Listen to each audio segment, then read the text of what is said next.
فأنا ناصح لإخواني بالصدع بالحق تبيض وجوههم. السكوت في مسألة الحزبية يضرها، فاصدع بما تؤمر وأعرض عن المشركين. سلامي على دماج ورجالها والشيخ يحيى ودار العلم يا سعد بانيها. الرحمن الرحيم.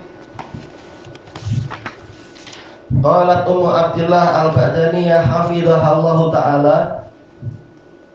Dan kita masih di muka surat 29. Bukan ya. Ya 30 ayat tolong. Yaitu apa? Cerita perang Hunain itu. Dalam keadaan Rasulullah sallallahu alaihi wasallam fanadhara Rasulullah sallallahu alaihi wasallam wa huwa ala baglatih. Lalu Rasulullah SAW melihat dalam keadaan beliau masih di atas tunggangan beliau yang jenisnya bagol itu. Kal mutatawili alaiha ila qitalihim. Seperti orang yang mutatawil, yaitu bersungguh-sungguh maju ke depan atau menjulurkan badan ke depan di atas kendaraannya itu untuk memerangi mereka, memerangi suku Hawazin. Faqala Rasulullah sallallahu alaihi wasallam hadza hina hamiyal watis. Lalu Rasulullah SAW bersabda, ini adalah ketika alat masak itu panas. Baik, yaitu apa? Sekarang lah situasi yang panas. Ini beliau bersemangat untuk berperang, bukan malah mundur ke belakang. Ini istilah orang Arab, hamiyal watis, yaitu apa? Alat masak roti. Hamiyah artinya panas. Inilah saatnya untuk dimasak. Kita lihat siapa yang menang nanti, hasilnya bagaimana. Qal summa akhadha Rasulullah sallallahu alaihi wasallam hasayat. Kemudian Rasulullah sallallahu alaihi wasallam mengambil hasayat, yaitu kerikil-kerikil. Lafaz hasayat ini menunjuk, ini pakai jam'u qillah, kurang dari 10. Seandainya memang betul-betul itulah yang terjadi, karena lafadznya hasayat, alif dengan ta'ut ta'nis, ini jamak muannas salim menunjukkan sedikit. Hasayat yaitu 10 atau kurang dari 10. Dan itu bukan mustahil, ini memang mukjizat. Rasulullah mengambil beberapa kerikil yang mudah diambil di bawah di tanah situ, kemudian apa? Farama bihinna wujuhal kuffar. Kemudian dengan itu beliau melempari wajah-wajah orang kafir, melemparkan kerikil-kerikil tadi ke wajah orang kafir, padahal mereka adalah 4.000 orang. Ini mukjizat. Summa qal, kemudian beliau bersabda, inhazimu wa rabbi Muhammad, kalahlah kalian demi Rabb Muhammad.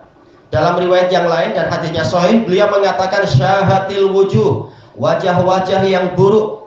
Nah, ini Rasulullah mencaci, tapi yang dicaci memang layak untuk dicaci. Ini boleh dan tidak bertentangan dengan akhlak yang mulia. Karena di antara akhlak yang mulia adalah meletakkan sesuatu tepat pada tempatnya.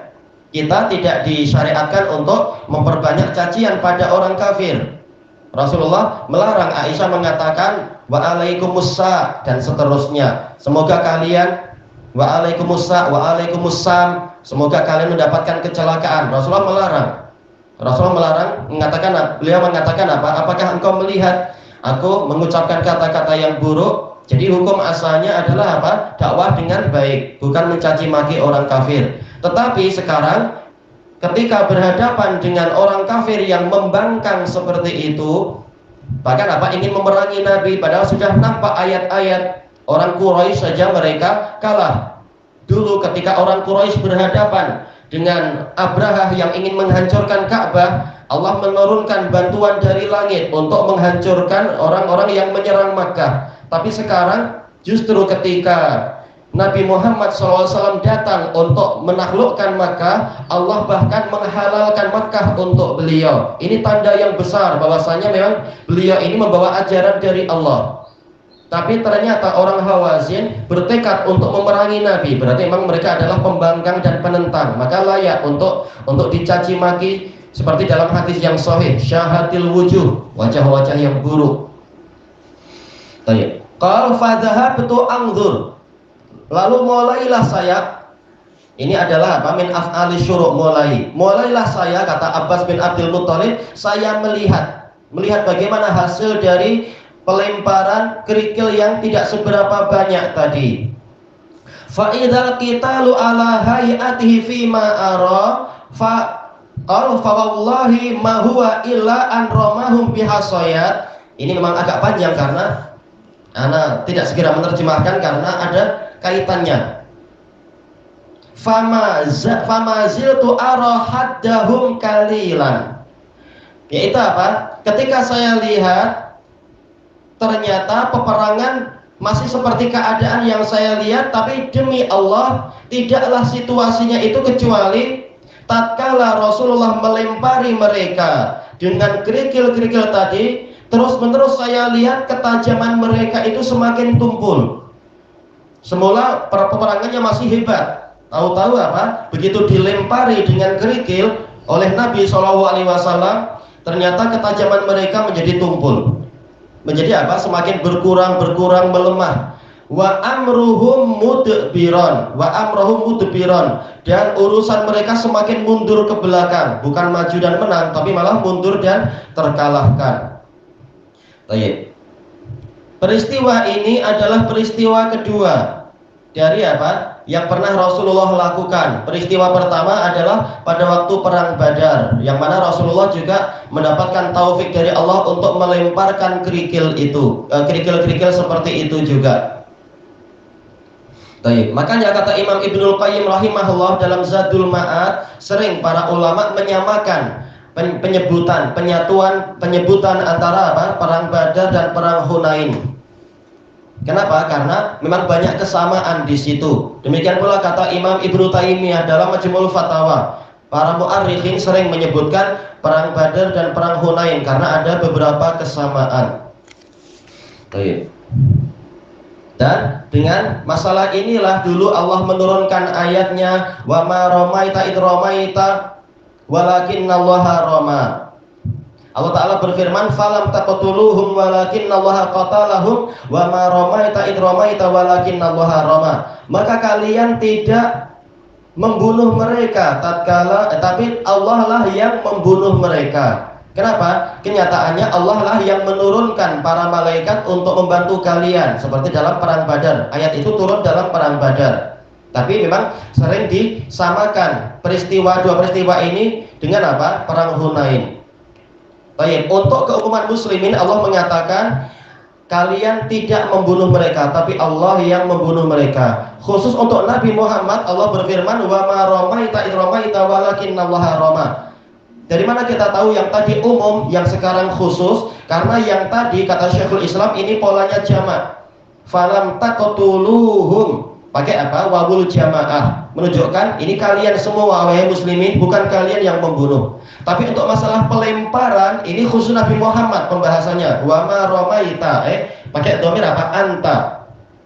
Baik, maka jangan dikiaskan. Oh, sekarang saya akan pakai karomah saya lempari mereka dengan kerikil, tak ada gunanya. Maka kalau orang-orang Ikhwanul Muslimin, orang-orang Hamas mengkiaskan itu, mereka menyuruh anak-anak atau anak-anak muda melempari kereta-kereta kebal, tank-tank punya orang-orang apa itu Zionis Israel itu dengan kerikil, ini salah. Karena itu untuk Nabi Muhammad, ini mukjizat Nabi, bukan untuk seluruh muslimin.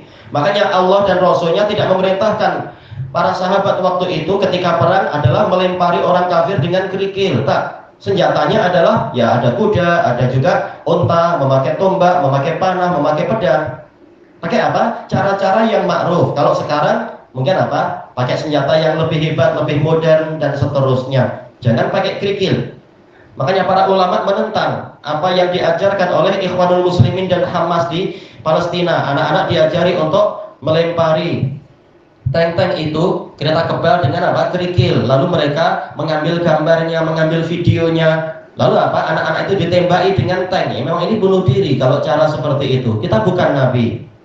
Tapi mereka menyemangati dengan istilah intifada. Oh, istilah hebat sekali. Intifada itu habis-habisan. Iya betul. Perang perlu habis-habisan, tapi dengan cara yang masuk akal. Jangan kalian mengorbankan anak-anak untuk melawan kereta-kereta kebal, sementara kalian cuma di belakang mengambil gambar, lalu mengirimkan gambar itu ke seluruh dunia, minta dana ke masyarakat. Ini kasihan mereka sampai pakai kerikil, bantulah mereka. Kenapa bukan Anda yang pakai kerikil? Kenapa anak-anak yang kalian suruh melakukan itu? Ini tipuan Ikhwanul Muslimin. Anak-anak jadi bunuh diri kalau caranya seperti itu. Kalau pakai bom molotov masih lebih baik, yaitu apa? Yang menyebabkan tank boleh terbakar, itu baik. Tapi sekedar kerikil, kita bukan Nabi, itu keajaiban Nabi. Jangan pakai cara yang itu. Allah sudah mengisyaratkan untuk kerikil itu adalah Nabi Muhammad SAW. Untuk yang lain dengan cara-cara yang masuk akal. Baik. Kemudian disebutkan di sini, tatkala sudah dilempari dengan batu, saya dapati keadaan mereka itu semakin melemah dan mereka semakin mundur ke belakang. Baik. Kalau Ibnu Ishaq meriwayatkan dengan sanad yang dhaif, karena apa? Tidak disebutkan nama rawinya. Cuma Ibnu Ishaq jumpa dengan para anak cucu dari orang-orang Hawazin yang tinggal di Hunain, tinggal di Taif dan Hunain, menceritakan dari kakek moyang, dari kakek-kakek mereka, ayah dan kakek mereka, ketika kami memerangi Nabi, lalu Nabi melempari kami dengan kerikil, kami semua kena itu. Mulut kami, mata kami, hidung kami, dan telinga kami penuh dengan kerikil. Sayangnya beliau tidak menyebutkan siapa yang cerita dari anak-anak Hawazin itu. Seandainya beliau menyebutkan, kita tentunya suka dengan sanad yang jelas. Tapi itu bukan mustahil. Sebagaimana dalam hadis yang sahih terkait dengan perang Badar, semuanya, dan hadisnya sahih, semua orang kafir, mereka mata dan hidungnya itu penuh dan mulutnya juga apa, penuh dengan kerikil. Padahal Nabi cuma menggenggam satu genggaman saja. Itu adalah mukjizat. Tak mungkin kita mempraktekkan macam itu sekarang ini untuk menghadapi musuh yang sebanyak itu. Baik, kita habiskan muka surat ini. Difa'ullahi subhanahu wa ta'ala an rasulihi sallallahu alaihi wasallam hina arada Abu Jahal ayyata ala raqabatih sallallahu alaihi wasallam wa huwa sajid. Pembelaan Allah subhanahu wa ta'ala untuk Rasulnya sallallahu alaihi wasallam tatkala Abu Jahal ingin menginjak leher beliau sallallahu alaihi wasallam dalam keadaan beliau bersujud. Fa'an Abi Hurairah radhiyallahu anhu qala Abu Jahal, dari Abi Hurairah radhiyallahu anhu yang mengatakan Abu Jahal berkata. Nah, ini mursalus sahabi, karena jelas apa? Abu Hurairah tidak menghadiri cerita itu. Cerita ini periode Mekah. Sementara Abu Hurairah masuk Islamnya adalah di periode Madinah ketika selesai perang Khaybar. Beliau datang dari Yaman, dari suku Daus. Makanya beliau tidak menghadiri cerita itu. Nah, semalam dalam pelajaran Sahih Bukhari kita mendapatkan istilahnya apa? Mursalus sahabi. Sahabat meriwayatkan dengan apa? Ada satu rawi yang hilang. Tapi nggak masalah, mursalus sahabi adalah hujjah. Karena tak mungkin mereka dusta dan tak mungkin mereka mengambil riwayat dari pendusta. Dan bukan mustahil Abu Hurairah diberi cerita oleh Nabi Muhammad secara langsung, dulu pernah begini. Itu bukan mustahil. Tapi selama tidak disebutkan siapa yang menyampaikan ke Abu Hurairah, maka ini istilahnya mursalus sahabi. Dan tidak masalah, semuanya hujjah, karena sahabat telah ditazkiyah oleh Allah dan Rasulnya. Riwayatnya sahihah. Beliau mengatakan, Abu Jahal berkata, hal yu'afiru Muhammadun wajhahu baina adhurikum. Apakah Muhammad berani atau lancang untuk melumuri wajah dia di hadapan kalian? Ini jahatnya orang ini. Maksudnya apa? Apakah Muhammad berani sujud pada Tuhan dia di hadapan kalian, padahal kita sudah melarang dia untuk sujud kepada Tuhan dia, tapi Muhammad berani sujud. Gimana kalau Nabi Muhammad melumuri wajah mereka, melumuri wajah sendiri untuk sujud aja, itu sudah membuat mereka bengang, membuat mereka jengkel dan marah. Menunjukkan apa? Memang jahatnya orang ini. Maka dengan sebab orang inilah Allah Ta'ala menurunkan ayat apa itu? Abdan idza shalla. Yaitu apa? Orang yang melarang seorang hamba apabila hamba itu sholat. Maksudnya adalah Abu Jahal melarang Nabi Muhammad sholat di Baitullah. Kalau di rumah terserah, tapi kalau di depan Ka'bah, nah ini berarti engkau menantang kami. Nah sekarang Abu Jahal bertanya kepada para sahabatnya, apakah Muhammad berani sujud pada Tuhannya di hadapan kalian? Padahal Tuhan Muhammad, Tuhan kalian juga. Mereka sendiri mengakui Allah sebagai Tuhan mereka. Tapi ini lancangnya dan jahatnya mereka. Qal faqila na'am. Maka ada yang mengatakan ya, Muhammad berani sholat di Ka'bah di hadapan kita. Faqal wallati wal uzza. Dia mengatakan demi Lata dan Uzza. Kenapa tidak bilang demi Allah? Padahal Tuhannya kan sama-sama rububiyah kepada Allah. Tapi ini jahatnya dia, lebih memilih sumpah kepada patung-patung itu dengan nama patung. La in ra'aituhu yaf'alu dzalika la ata'anna 'ala raqabati. Kalau saya melihat dia melakukan yang demikian itu, saya pasti akan menginjak leher dia. Au la u'affiranna wajhahu fit turab. Atau sekalian saya benar-benar akan melumuri wajah dia ke dalam tanah, ditekan ke dalam tanah biar wajahnya sekalian kena tanah sebanyak-banyaknya. Baik, kelanjutannya di masa yang akan datang insyaallah. Wallahu a'lam.